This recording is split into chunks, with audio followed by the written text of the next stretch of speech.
Alright guys, so this is going to be kind of like the build breakdown on all the information on the silver 6.7 truck that we've had in the shop for a little while now. I'm going to go over this, see how it turns out. If it works pretty good, you guys like it, leave a comment down below, let me know what you think. But anyways, we'll get to it.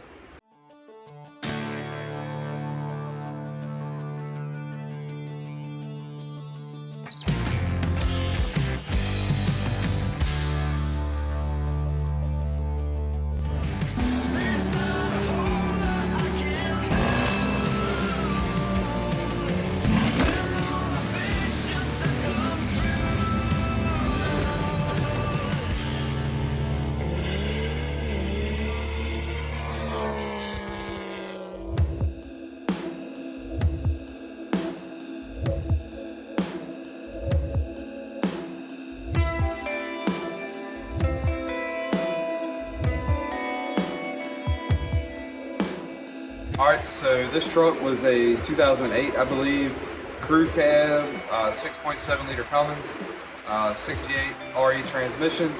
The truck came in, to begin with, it was just a simple head gasket and lift pump install, a little bit of upgraded valvetrain stuff, but that pretty much summed it all up.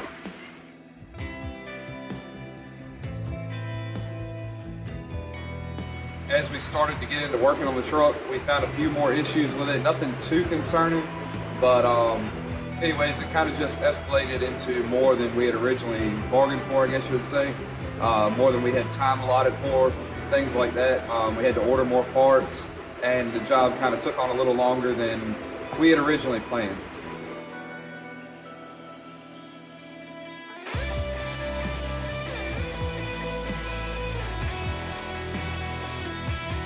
But to start it all off, like I said, the original game plan was to do the head gasket on it.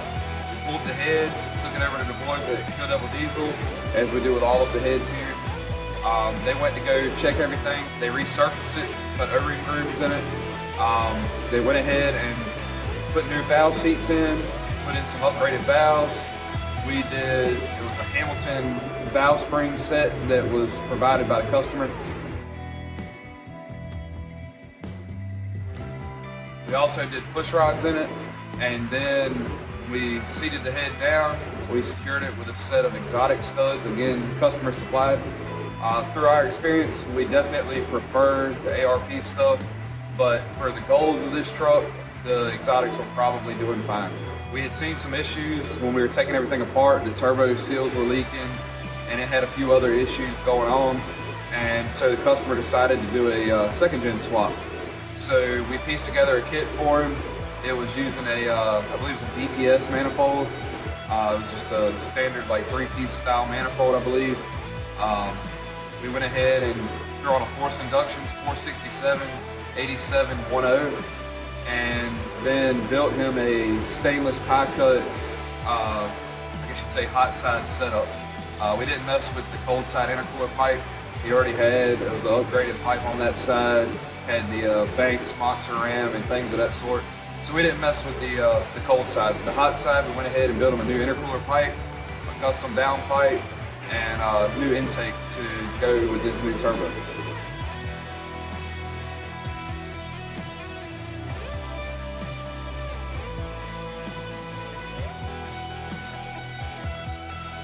For a lift pump, he went with an AirDog 165. From our experience, this is a great pump. We haven't had any issues out of them. We actually haven't seen any failures out of the 165s. And they've supported on our trucks up to 1,100 horsepower, maybe a hair more. So we're really happy with those, and that's what this customer decided to go with.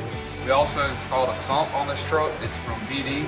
I like the sump. It's pretty nice. It was a single hole design. It has a screen built into it to help filter out any big particles before they get into the fuel lines and go to the air dome. So that was pretty nice, and it wasn't too bad of an install. After the fuel leaves the air dog, going up to the truck, we decided to go ahead and remove the factory filter housing. The factory filter is no longer used on a Cummins anyways. Once you install an air dog, it gets bypassed. So we decided to go ahead and get that out of the way, clean up the engine bay a little bit, make it easier to work on for the customer in the future if he decides to do anything else, or if if he has to unfortunately work on anything else, he'll be able to have a little bit more room to work. Also, the AirDog wiring harness is fairly generic. It fit a wide range of vehicles.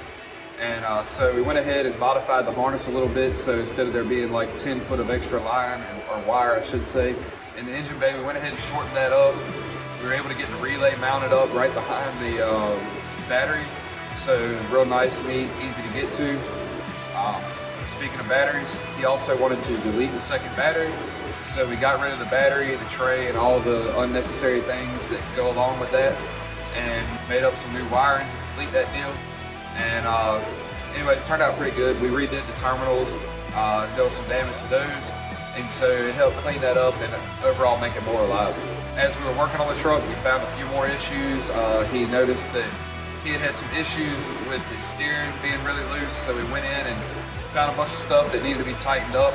We did that, and he has some stuff that's worn out, so we kind of made a list for him going forward so he knows what needs to be addressed on that. Also, he was having an issue with busting radiators, and we found where he had an issue on the front clip. We went through and corrected all of that, tightened up all the coolers, and hopefully he won't have any more issues going forward with any of that stuff. To top off the engine bay, we installed a Kingspeed valve cover. This was their budget builder line. It's a really nice valve cover, very similar to one we have on like Trevor's truck and a few more.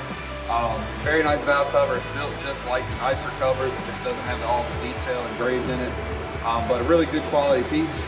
So we installed that to top everything off and give it that good clean look. As with pretty much every build, once we got everything buttoned up, we needed to go ahead and build some line kits. So as always, we reached out to our buddy Kevin up at TRE Diesel. He sent us everything we needed to make up the line kits. We made a custom breather setup going from the valve cover over to the downpipe using Venturis, very similar to what we're running in my crew cab, Trevor's truck, etc. And we hadn't noticed any issues, and this setup has been really successful for us. We had to make up a coolant bypass hose because of getting rid of the factory VGT turbo, and then we also had to make up turbo lines that feed in the drain. And again, all of this stuff sourced from Kevin at Fulson, very good quality hoses and fittings. Everything was very nice, put together well. So shout out to him for all the help on that. And last but certainly not least, we got to give a shout out to the guy behind the keyboard. Unfortunately, because of things going on in the world today, we can't really discuss these things, but regardless, this fella did a great job for us. The truck drove amazing. We didn't want to beat on it too much. It's a stock 68 transmission on a setup that should be capable of close to 600 horsepower. So we didn't want to push our luck. If it was one of our personal trucks, we probably would have went and beat on it a little bit, but we wanted to take it a little easy. So anyways, we drove the truck down the road, driving on, say quarter throttle, tune 1, it drove way better than it did with the previous H&S delete tunes on it. We drove it for a few miles, turn around, come back, put it up to tune 4, same quarter throttle pull, way noticeable difference. Even when it was coming up on boost, there was absolutely no smoke. The truck ran incredibly clean and ran really good. Customer picked up the truck and he ran it on tune 1 down the road. Again, he was driving fairly easy, but he was ecstatic with how the truck drove. So anyways, huge shout out to him for the tuning. It was a great job. It's amazing to see how far tuners have come in today's industry. A whole lot cleaner, smoother power, and things of that sort. So things have come a long ways, and these guys are doing amazing. But anyways, that pretty much wraps up the build sheet for this truck. Hope you guys enjoyed the video. That's like I said, pretty step-by-step setup on what this truck had done. It's a great driving setup. Should be pretty well rounded. He can still tow with it if he needs to, and should be capable of upwards of 900 horsepower if he decides to add the fuel and things needed to get it to that point. So anyways, hope you guys enjoyed this video. I'll try to do some more like this going forward as we wrap up trucks in the shop. And anyways, thank you guys for watching as always, and we'll see you next time.